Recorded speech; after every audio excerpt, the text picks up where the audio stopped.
welcome back to Lvtv. I'm your host, Peter Vitale, and today is Thursday, September 21st, 2023, and here's what you need to know. The first ever Remembrance Bowl will be held at Homecoming this Saturday, September 23rd. To find out more about this event, we spoke to Mr. Nea and Mr. DiClemente to find out what the Remembrance Bowl is all about and what it means to Locust Valley. Let's take a look. The Remembrance Bowl is being played to honor the game that never happened. And that references an American football game that was supposed to be played in the Champagne region of France. So June 6th, 1944, of course, is D-Day, and that is the day that the Allied troops began the liberation of France. As we all know or should know, France was under German occupation at that time, and Operation Overlord, or the invasion of Normandy, signified the largest land, sea, or air invasion that was ever, undertaken or was ever attempted in history. What happens here is the Allied forces are successful in driving the Germans out of France, and they think that the war is going to soon be over. So the American soldiers plan on treating their French compatriots to an American football game. And the game is planned, they practice, they have jerseys, they have everything set. And then the Battle of the Bulge occurs, and the soldiers are drawn to Belgium to fight. Most of those men never returned. So in honor or to pay homage to those men, there is an effort now to play the game that never happened across the country. And Locust Valley is fortunate to be the first stateside high school to fulfill this, request. How do you feel about Locust Valley having the honor of hosting the first Remembrance Bowl? I feel ecstatic. I'm proud to be part of conversations, and I think it's a real tribute and an honor for our entire community. I think it's really serving multiple purposes. One is that it's an event that has the ability and which has already demonstrated to bring a lot of different people from our community together. So that's number one.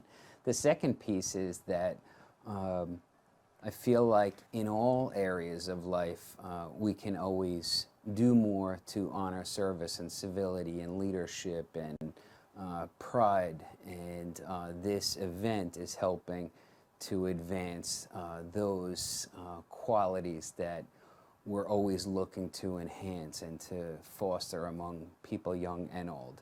So one, just great to be a part of it. Two, an opportunity to advance the qualities that we respect. And three, really an opportunity to kind of distinguish ourselves among other high schools and among people across not just the United States, but in the world. So really a special honor. How did Locust Valley hosting the first Remembrance Bowl come to be?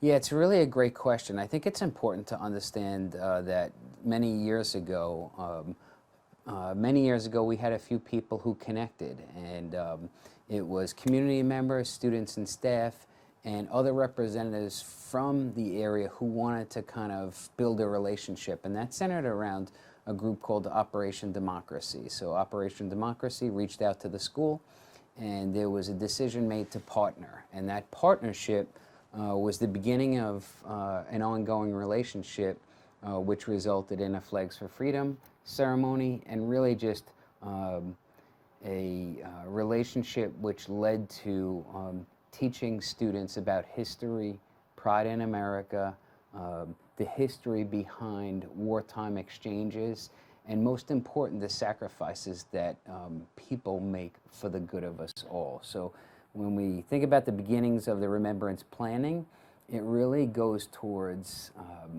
some of the relationships that Locust Valley had through Operation Democracy and Flags for Freedom, combined with a welcome, open atmosphere among our parent groups and our school staff and our student body. And what is Operation Democracy? Yeah, Operation Democracy is, to my knowledge, is a group of people who banded together to try to host events and advance literature, videos, so that every young person has the opportunity to understand both events in history and the importance of service, sacrifice, civility. Many of the contacts that I have through the Operation Democracy organization spend time here, and they spend time in France, and they spend time out west in the United States. And regardless of where they are in the world, their interest remains the same, and that's to pay tribute to our forefathers and the people who before us set personal time and career development and family life aside to support a greater good. Okay, thank you so much. Yeah, absolutely. Good. Don't forget that this year's homecoming is this Saturday. Make sure to check the school website for more information. That is all for today. As always, if you like what you see, follow us on Instagram and subscribe to our YouTube channel. See you next week.